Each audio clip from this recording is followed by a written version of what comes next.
I went through all of the tricks that I learned last season and picked out my top 10 favorite ones that you should know about going into this season of Crystal Guard. Plus, my good friend Alan from the Dangleberries did the same, so if you like my list and want to see more, then head on over there for more. And at number 10 is the Phase Fuse trick that Gustus found, and it's how you can take out anyone in what's probably the most common anchor spot in all of Clubhouse. I especially love this one because Fuse did just get a buff with Crystal Guard coming out, so you're now going to be able to go and fuse the reinforced hatches and do this trick to get easy kills on one of the best sites of Clubhouse. Now, before we get into number 9, I want to thank Ubisoft for sponsoring this video and show off a couple of the new Battle Pass items. The Crystal Guard Battle Pass is available from September 7th to November 23rd and features 100 tiers of exclusive cosmetics like weapon skins, charms, and more. Premium track owners will receive 600 R6 credits to boost their season gameplay and have 2-week early access to Osa before she becomes available to all players. If you haven't seen Osa before, then she's the new attacker that's equipped with a clear shield, which is bulletproof and can be deployed on the ground and even indoors and windows.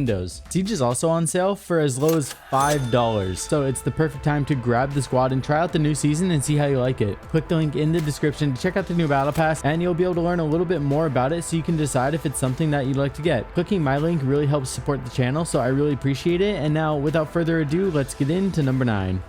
Now, another really sick trick that Shaved Raccoon showed me was how it's actually a big misconception of how you can only get up on top of the shelf if you open the hatch and drop down onto it. You can actually just run and vault up on top of this after you reinforce the hatch, and it's going to make this spot a million times better. You can see in that last clip that we even did it with Rook, so 3 armor doesn't matter.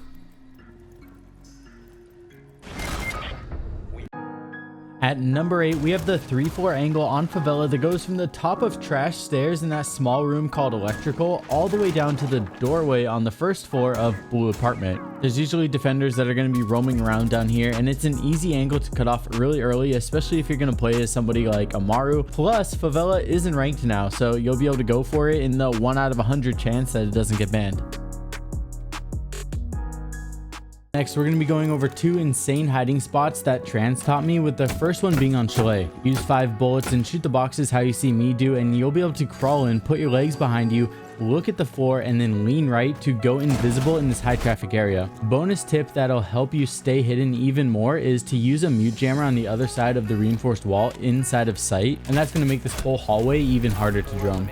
Going over to Cafe, we can actually find similar boxes on bottom white, and if you prone into the corner, then you can shoot out the sides of the boxes like you see me doing to be in an even darker spot, with the odds of somebody coming up to your side even less. Most drones are going to come in under the door, check the entry, and then go upstairs, so you're probably going to be starting some arguments on the other team about bad droning once you get the opening pick.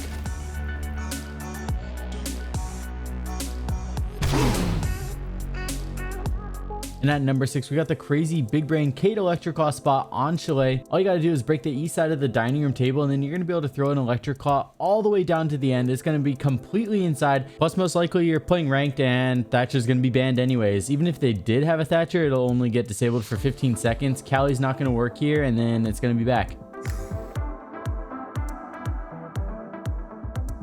We have 2 Flores drone parkour jumps in at number 5, and these are just really good to know about, especially if the defending team doesn't have as much utility to clear as expected. This first one on Clubhouse is a little bit more difficult than the second, but it's also cooler. If you jump your Flores drone up on top of the shelf in stock, then you can either jump it up and stick it to the ceiling, or start the detonation process once you're balancing at the very top of the metal shelf. From there, you can take out any defender that's playing on the common desk and cache, and even if they move out of the way, then you're still going to be able to clear any utility that might have been placed here.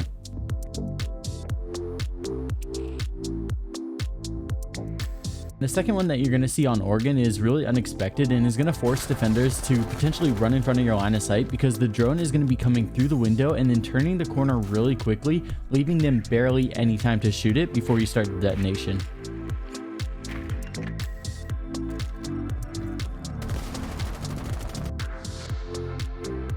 The number 4 spot belongs to Shaved Raccoon's OP Shield Pixel spot that makes for one of the best anchor spots on all of Oregon, especially if you're able to pair this with a Jaeger ADS or Wamai. Now, by facing just slightly northwest, you can line this up to go from the back corner of Dorm all the way through the trophy door.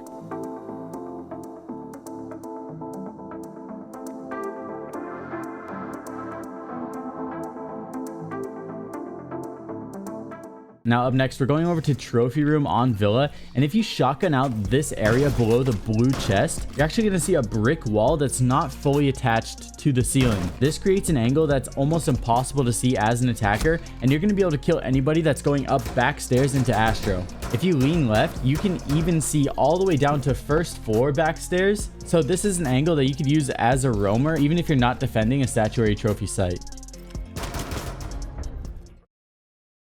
Aggressing onto the site, so with 30 seconds left, PSK is going to hold on to this for alive.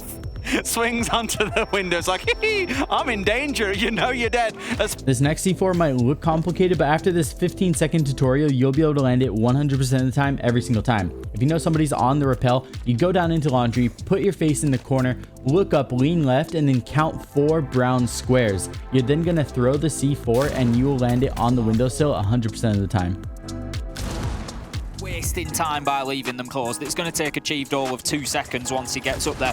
That is what you do allow for. Foxer this time able to find that nitro. The second C4 in our number 2 spot on my list is Fox's early C4 to take out anybody that's rappelling up the northwest corner on Cafe, which also is probably the most common place to rappel up. Now, he didn't have a Vulkan on his team, but I imagine that would probably make this a little bit easier to land when you go for it, or you can turn your headset up and go off of sound cues.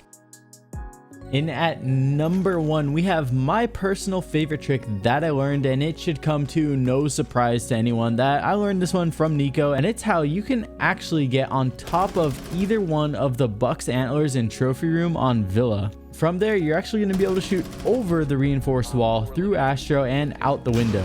I'd like to point out that maybe go jump in a custom game and test out this vault prompt. It is easy to miss it slightly left or right and actually just vault over the buck.